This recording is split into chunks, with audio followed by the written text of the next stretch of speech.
नमस्कार, आपका हार्दिक स्वागत है हमारे चैनल डिजिटल टेक वर्ल्ड में।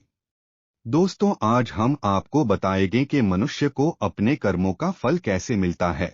एक राजा बड़ा धर्मात्मा, न्यायकारी और परमेश्वर का भक्त था। उसने ठाकुर जी का मंदिर बनवाया और एक ब्राह्मण को उसका पुजारी नियुक्त किया। वह ब्राह्मण बड़ा सदाचारी, धर्मात्मा और संतोषी था। वह राजा से कभी कोई याचना नहीं करता था। राजा भी उसके स्वभाव पर बहुत प्रसन्न था। उसे राजा के मंदिर में पूजा करते हुए 20 वर्ष गुजर गए।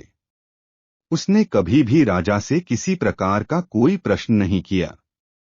राजा के यहाँ एक लड़का पैदा हुआ। राजा ने उसे पढ़ा लिखाकर विद्वान बनाया और बड़ा होने पर उसकी शादी एक सुंदर राजकन्या के साथ करा दी। शादी करके जिस दिन राजकन्या को अपने राजमहल में लाए, उस रात्रि में राजकुमारी को नींद न आई। वह इधर उधर घूमने लगी। जब अपने पति के पलंग के पास आई तो क्या देखती है कि हीरे जवाहरात जड़ित मुठे वाली एक तलवार पड़ी है। जब उस राजकन्या ने देखने के लिए वह तलवार म्यान में से बाहर निकाली, तब तीक्ष्ण धार वाली और बिजली के समान प्रकाश वाली तलवार देखकर वह डर गई। वह डर के मारे उसके हाथ से तलवार गिर पड़ी और राजकुमार की गर्दन पर जा लगी। राजकुमार का सिर कट गया और वह मर गया। राजकन्या पति के मरने का बहुत शोक करने लगी। उसने परमेश्वर से प्रार्थना की कि हे प्रभु, मुझसे अचानक यह पाप कैसे हो गया। पति की मृत्यु मेरे ही हाथों हो गई। आप तो जानते ही हैं, परंतु सभा में मैं सत्य न कहूंगी, क्योंकि इससे मेरे माता पिता और सास ससुर को कलंक लगेगा तथा इस बात पर कोई विश्वास भी न करेगा। प्रातःकाल में जब पुजारी कुएं पर स्नान करने आया तो राजकन्या ने उसको देखकर विलाप करना शुरू किया और इस प्रकार कहने लगी, यह मेरे पति को कोई मार गया। लोग इकट्ठे हो गए और राजा साहब आकर पूछने लगे, है किसने मारा है।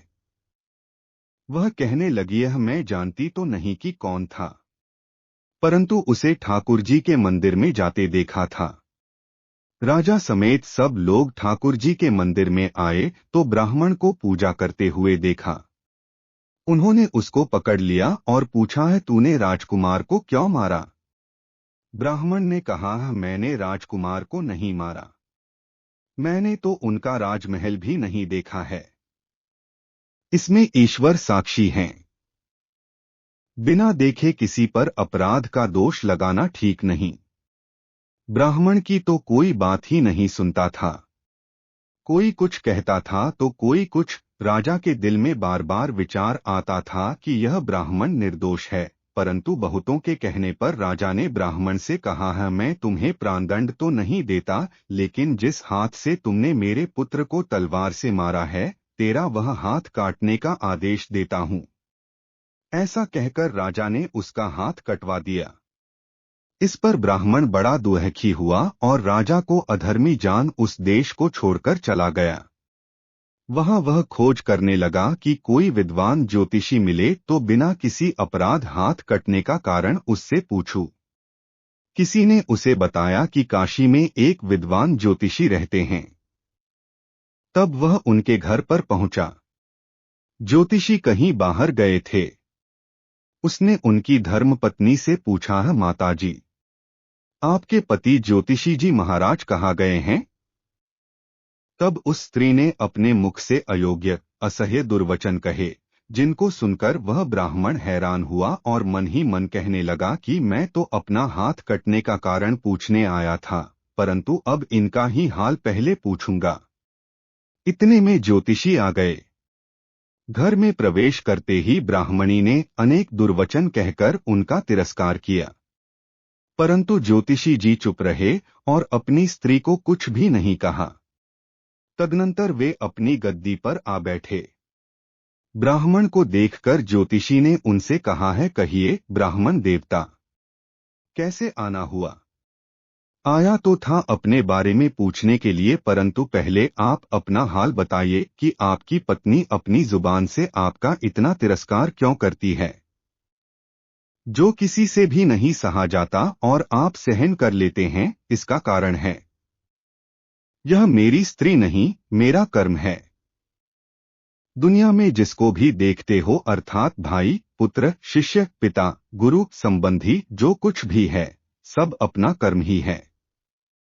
यह स्त्री नहीं, मेरा किया हुआ कर्म ही है, और यह भोगे बिना कटेगा नहीं। अवश्यमेव भोक्तव्यं कृतं कर्म शुभाशुभम नाभुक्तं क्षीयते कर्म कल्पकोटिष्तेरपि। अपना किया हुआ जो भी कुछ शुभ अशुभ कर्म है, वह अवश्य ही भोगना पड़ता है। बिना भोगे तो सैकड़ों करोड़ों कल्पों के गुजरने पर भी कर्म नहीं टल सकता। इसलिए मैं अपने कर्म खुशी से भोग रहा हूं और अपनी स्त्री की ताड़ना भी नहीं करता, ताकि आगे इस कर्म का फल न भोगना पड़े। महाराज, आपने क्या कर्म किया था? सुनिए, पूर्वजन्म में मैं कौआ था और मेरी स्त्री गधी थी। इसकी पीठ पर फोड़ा था। फोड़े की पीड़ा से यह बड़ी दुहखी थी और कमजोर भी हो गई थी। मेरा स्वभाव बड़ा दुष्ट था, इसलिए मैं इसके फोड़े में चोंच मारकर इसे ज्यादा दुहखी करता था। जब दर्द के कारण यह कूदती थी तो इसकी फजीहत देखकर मैं खुश होता था। मेरे डर के कारण यह सहसा बाहर नहीं निकलती थी, किंतु मैं इसको ढूंढता फिरता था। यह जहां मिले वहीं इसे दुहखी करता था। आखिर मेरे द्वारा बहुत सताए जाने पर त्रस्त होकर यह गांव से 10-12 मील दूर जंगल में चली गई। वहां गंगा जी के किनारे सघन वन में हरा हरा घास खाकर और मेरी चोटों से बचकर सुखपूर्वक रहने लगी। लेकिन मैं इसके बिना नहीं रह सकता था। इसको ढूंढते ढूंढते मैं उसी वन में जा पहुंचा और वहां इसे देखते ही मैं इसकी पीठ पर जोर से चोंच मारी तो मेरी चोंच इसकी हड्डी में चुभ गई। इस पर इसने अनेक प्रयास किए, फिर भी चोंच न छूटी।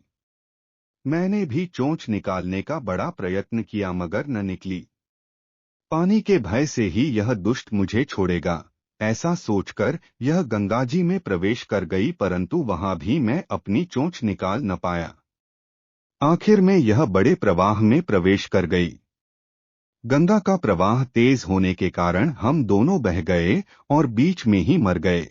तब गंगा जी के प्रभाव से यह तो ब्राह्मणी बनी और मैं बड़ा भारी ज्योतिषी बना। अब वही मेरी स्त्री हुई, जो मेरे मरण पर्यंत अपने मुख से गाली निकालकर मुझे दुहख देगी और मैं भी अपने पूर्व कर्मों का फल समझकर सहन करता रहूंगा। इसका दोष नहीं मानूंगा, क्योंकि यह किए हुए कर्मों का ही फल है। इसलिए मैं शांत रहता हूं। अब अपना प्रश्न पूछो। ब्राह्मण ने अपना सब समाचार सुनाया और पूछा, अधर्मी पापी राजा ने मुझ निरपराध का हाथ क्यों कटवाया? ज्योतिषीय राजा ने आपका हाथ नहीं कटवाया, आपके कर्म ने ही आपका हाथ कटवाया है। किस प्रकार? पूर्वजन्म में आप एक तपस्वी थे और राजकन्या गौ थी तथा राजकुमार कसाई था। वह कसाई जब गौ को मारने लगा, तब गौ बेचारी जान बचाकर आपके सामने से जंगल में भाग गई। पीछे से कसाई आया और आपसे पूछा कि इधर कोई गाय तो नहीं गया है। आपने प्रण कर रखा था कि झूठ नहीं बोलूंगा। आठ जिस तरफ गौ गई थी उस तरफ आपने हाथ से इशारा किया तो उस कसाई ने जाकर गौ को मार डाला। गंगा के किनारे वह उसकी चमड़ी निकाल रहा था, इतने में ही उस जंगल से शेर आया और गौ एवं कसाई दोनों को खाकर गंगाजी के किनारे ही उनकी हड्डियां उसमें बह गईं।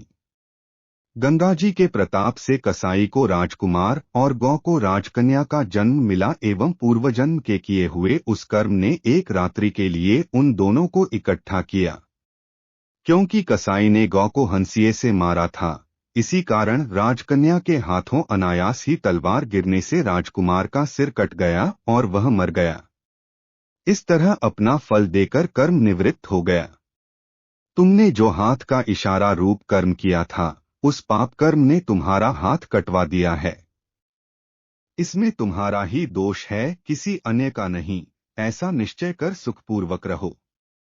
कर्मफल का भोग टलता नहीं। दोस्तों, आपको हमारी वीडियो पसंद आई तो कृपया चैनल को सब्सक्राइब कीजिए। आपका धन्यवाद।